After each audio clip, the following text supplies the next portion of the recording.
جن لوگوں کے لیے ہماری طرف سے پہلے بھلائی مقرر ہو چکی ہے وہ اس سے دور رکھے جائیں گے، یہاں تک کہ اس کی آواز بھی تو نہیں سنیں گے، اور جو کچھ ان کا جی چاہے گا اس میں یعنی ہر طرح کے عیش اور مزے میں ہمیشہ رہیں گے۔ ان کو اس دن کا بڑا بھاری خوف غمگین نہیں کرے گا، اور فرشتے ان کو لینے آئیں گے اور کہیں گے کہ یہی وہ دن ہے جس کا تم سے وعدہ کیا جاتا تھا، جس دن ہم آسمان کو اس طرح لپیٹ لیں گے جیسے خطوں کا تومار لپیٹ لیتے ہیں، جس طرح ہم نے کائنات کو پہلے پیدا کیا تھا اسی طرح دوبارہ پیدا کر دیں گے۔ یہ وعدہ ہے جس کا پورا کرنا لازم ہے، ہم ایسا ضرور کرنے والے ہیں۔ اور ہم نے نصیحت کی کتاب یعنی تورات کے بعد زبور میں لکھ دیا تھا کہ میرے نیکوکار بندے ملک کے وارث ہوں گے۔ عبادت کرنے والے لوگوں کے لیے اس میں اللہ کے حکموں کی تبلیغ ہے۔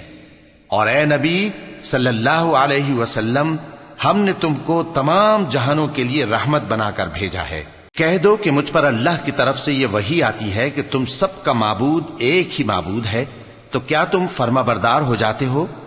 پھر اگر یہ لوگ منہ پھیریں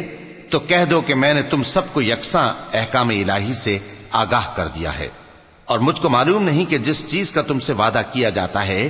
وہ ان قریب آنے والی ہے یا اس کا وقت دور ہے۔ جو بات پکار کر کی جائے وہ اسے بھی جانتا ہے، اور جو تم چھپاتے ہو وہ اس سے بھی واقف ہے، اور میں نہیں جانتا شاید وہ تمہارے لیے آزمائش ہو، اور ایک مدت تک تم اس سے فائدہ اٹھاتے رہو۔ پیغمبر نے کہا کہ اے میرے پروردگار، حق کے ساتھ فیصلہ کر دے، اور ہمارا پروردگار جو بڑا مہربان ہے اسی سے ان باتوں میں جو تم بیان کرتے ہو مدد مانگی جاتی ہے۔